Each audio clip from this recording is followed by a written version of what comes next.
E aí, bom demais?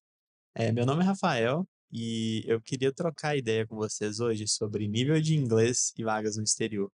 Dando um pequeno contexto, eu atuo para o exterior há 5 anos, em projetos internacionais e tudo mais, mas para uma startup norte-americana por volta de 3 anos e meio. E uma das minhas responsabilidades nessa startup de fazer entrevistas técnicas, de avaliar testes técnicos. Então, à medida que a gente vai rodando várias e várias sessões dessas entrevistas e avaliações de código, a gente vai notando alguns padrões, a gente vai entendendo o que leva uma empresa a tomar a decisão de escolher uma pessoa em detrimento da outra, e o intuito desse canal vai ser abordar um pouco sobre carreira de tecnologia em geral, um pouquinho de código em alguns momentos, e trazer dicas para talvez te ajudar a conquistar essa tão sonhada vaga no exterior que realmente muda a vida de muitas pessoas. Então, voltando ao tópico inicial do vídeo, o inglês, eu diria que se você é uma pessoa que almeja uma vaga de pleno alto ou início de sênior no exterior, eu diria que o nível entre B1 e B2 é mais que o suficiente. E aí, falando um pouquinho dessa escala de avaliação. A escala começa lá no A1, vai para o A2, que são os níveis básicos, depois tem o B1 e o B2, que é o nível intermediário, e finalmente o C1 e C2, que são os níveis avançados. E quando eu falo que uma vaga de pleno ou início de sênior precisa praticamente de um inglês que oscila entre B1 e B2, porque tem isso também. Você faz o teste num dia, você tira B2, fala tudo perfeito. Você acorda num dia tão ruim, talvez você não vai conseguir manter a sua performance. E tá totalmente normal, isso acontece em todas as áreas da nossa vida, tanto com código quanto como falantes de outra língua. Então, pensando nas responsabilidades, até fazendo uma autorreflexão do que aconteceu na nossa carreira quando a gente era um pleno ou um início de sênior, as responsabilidades giram principalmente em torno de pegar uma task, comunicar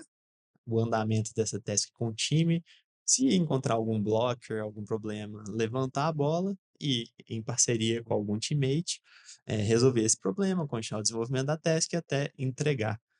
Então, para esse tipo de trabalho, onde você vai ter uma comunicação muito de reporte diário de atividades, o inglês B1, B2 é muito suficiente, porque você vai falar numa daily, você consegue se preparar antes, escrever o textinho exatamente o que você vai falar. Pode surgir uma pergunta que te tira um pouquinho da zona de conforto? Com certeza pode, né, discussões acontecem o tempo inteiro em todos os tipos de reuniões, mas é um cenário onde você, enquanto pessoa desenvolvedora, consegue se preparar muito mais e controlar a sua exposição ao inglês. Mas, naturalmente, quando a gente vai falando de,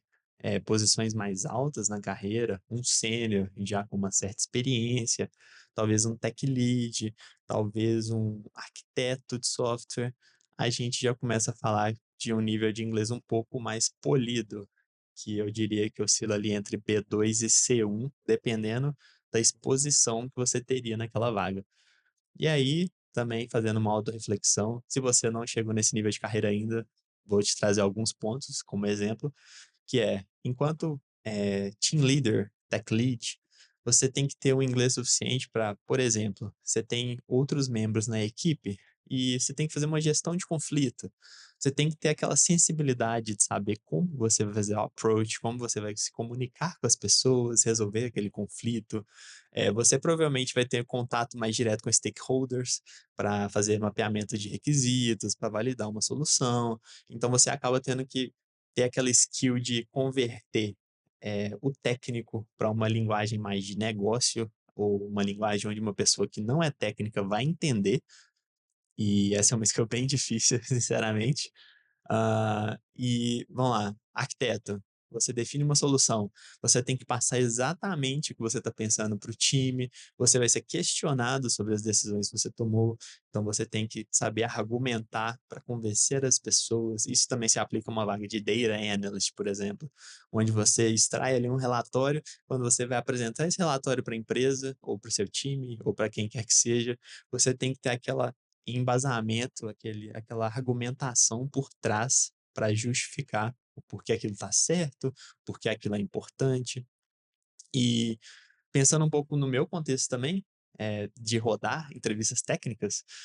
as entrevistas são em inglês e essas entrevistas demandam um nível um pouco mais polido também de inglês, porque justamente você vai estar ali conversando com uma pessoa que talvez não seja tão proficiente, então a pessoa vai, responder uma pergunta, ou talvez não entender uma pergunta que você fez. Você vai ter que conseguir se articular e fazer essa mesma pergunta de outra forma, com cuidado de não dar resposta, já aconteceu muito comigo, de eu tentar refazer uma pergunta e acabar dando a resposta na segunda pergunta que eu fiz, faz parte, mas, conseguir explicar, coisas de uma forma diferente, de usando palavras diferentes, e, né, para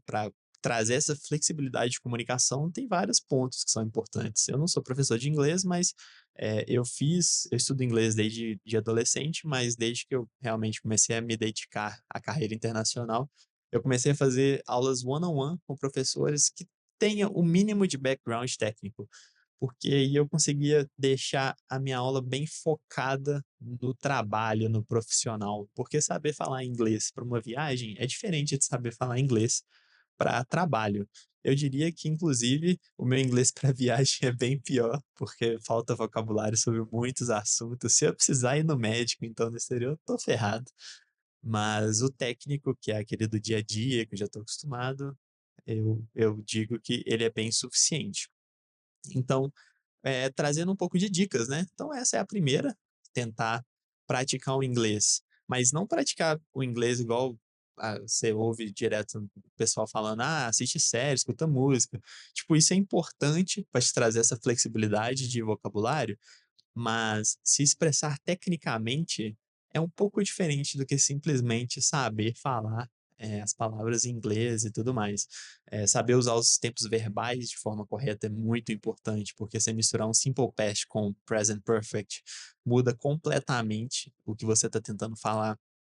Muda o verbs como can, could, must, should, may também. Se você usa um em detrimento do outro, você muda completamente o que você está tentando falar. E dependendo do tipo de frase que você está, falando e de reporte que você está dando, você acaba até passando uma mensagem negativa de tipo, você fala: "Eu poderia estar fazendo isso", ao invés de "Eu deveria estar fazendo isso". Enfim, tem vários exemplos que a utilização errônea desses modal verbs pode comprometer completamente a qualidade da sua comunicação. E uma dica que eu costumo dar muito para principalmente pessoas que não têm essa segurança com o inglês, e foi um pouco do que eu fiz, porque apesar de falar inglês desde criança, estudar desde os 10 anos, eu tinha aquele inglês muito de escola, onde, né, você ia para a classe, aprendia o livro, fazia lá a gramática bonitinha, tinha uma prova oral ali, outra aqui, mas esse inglês de vivência, que é o inglês que realmente vai te trazer essa fluência, vai te trazer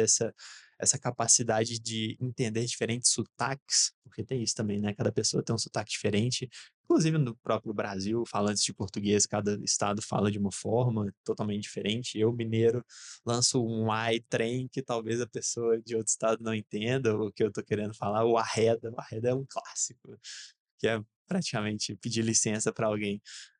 de uma forma um pouco mais direta, vamos dizer assim. Mas essa vivência do dia a dia é muito importante. Então, falando do que eu fiz para eu adquirir essa confiança, foi que eu me expus a um projeto internacional num contexto muito controlado, que foi uma consultoria do Brasil trabalhando para fora. E eu digo que é um contexto muito controlado, porque apesar de, ao longo dessa experiência, eu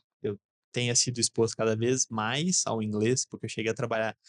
diretamente em time externo com pessoas da Grécia, que foi o ponto de virada para mim, onde eu falei: "Pô, se eu estou conseguindo me comunicar com uma pessoa que também não é nativa, e a gente está conseguindo tocar um projeto com qualidade e entregando valor,